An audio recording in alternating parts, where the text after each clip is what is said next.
Friends, বর্তমান সময়ে 28-30 বছর বয়সে স্ট্রোক, ডায়াবেটিস কিংবা ভয়ঙ্কর রোগগুলোতে মানুষ মারা যাওয়ার রেকর্ড বহুল পরিমাণ বেড়ে গিয়েছে। এর প্রধান প্রধান কারণগুলো সম্পর্কে কিন্তু সবারই জানা জরুরি, কেননা বাঁচতে হলে জানতে হবে। আজকের গুরুত্বপূর্ণ আলোচনাটা এই লাইফস্টাইল মোটিভেটেড কিছু ডিজিজ আছে, লাইফস্টাইলের ভুলের কারণে যেগুলো আমাদের এই ধরনের রোগ সাধারণত এসে যায়, যেমন হার্ট অ্যাটাক, স্ট্রোক, ডায়াবেটিকের মতো ভয়াল রোগগুলো। এই রোগগুলোর সমাধানটা কি? এই রোগ থেকে বাঁচতে চাইলে আমাদেরকে কি করতে হবে এবং কেনই বা এ ধরনের রোগগুলো অকালে চলে আসে? গুরুত্বপূর্ণ এই বিষয়গুলো আপনি শুনলেই, যদি মেনে চলেন, 7 দিনের ভিতরে জীবন পরিবর্তনে নিয়ে আসে এবং আপনার সুস্থতা অতি দ্রুত আপনি নিজে লক্ষ্য করতে পারবেন। 1 মাসের ভিতরে আপনি একদম চেঞ্জ হয়ে যাবেন এবং আপনার রোগটা আরাম হওয়ার জন্য একটা টাকাও খরচ করতে হবে না, বিনামূল্যে আপনি সহজেই আরাম হয়ে যাবেন। আজকের গুরুত্বপূর্ণ আলোচনাটা তাই না কেটে সম্পূর্ণরূপে দেখবেন এবং যারা সময় স্বাস্থ্য কথা চ্যানেলটি সাবস্ক্রাইব করেনি তারা অবশ্যই চ্যানেলটি সাবস্ক্রাইব করবেন। চলুন গুরুত্বপূর্ণ আলোচনাতে চলে যাওয়া যাক।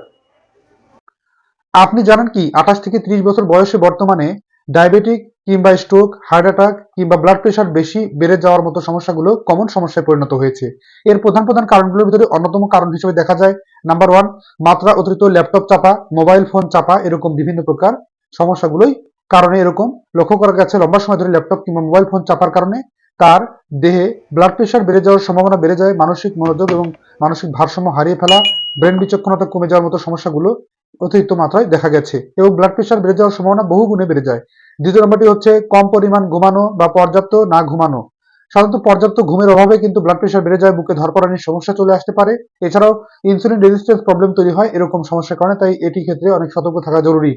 তৃতীয় নম্বরটি হচ্ছে কাজকর্ম কম করা বা একদম কাজে অনীহা, কাজ না করার অভ্যাস থাকা।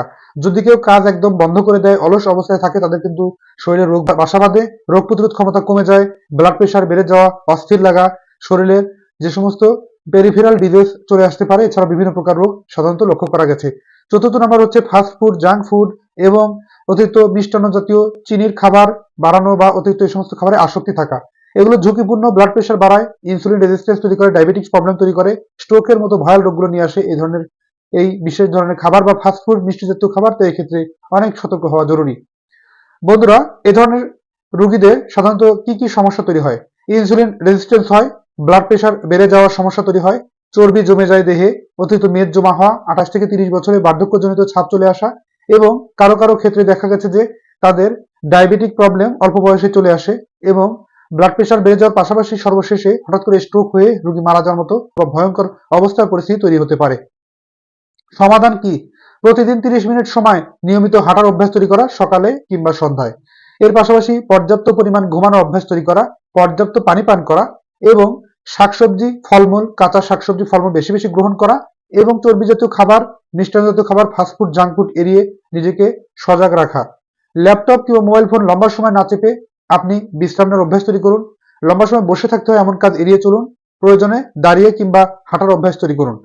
এরকম বিশেষ বিশেষ নিয়মকানুন মেনে চলা এবং নিয়মিত সুস্বাস্থ্যের জন্য চেক আপ করুন। স্বাস্থ্য পরীক্ষা নিরীক্ষা সঠিকভাবে প্রতি 6 মাসে অন্তর একবার স্বাস্থ্য চেক আপ করান এবং আপনি পর্যাপ্ত নিয়মকানুন মেনে চলার পরেও সঠিকভাবে সুস্থ থাকতে উপসনালয়ে গিয়ে নিজেকে একটু মেন্টালি স্ট্রেস ফ্রি করার চেষ্টা করা এবং সঠিকভাবে পর্যাপ্ত পানি পান এবং বিশ্রাম এবং সঠিক দুশ্চিন্তামুক্ত জীবনযাপনের মাধ্যমে অতি দ্রুত সুস্থ থাকা সম্ভব।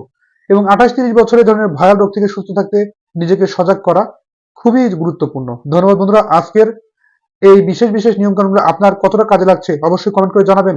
অনুষ্ঠানটি যদি ভালো লাগে লাইক, কমেন্ট, শেয়ার এবং সাবস্ক্রাইব করতে ভুলবেন না। আল্লাহ হাফেজ।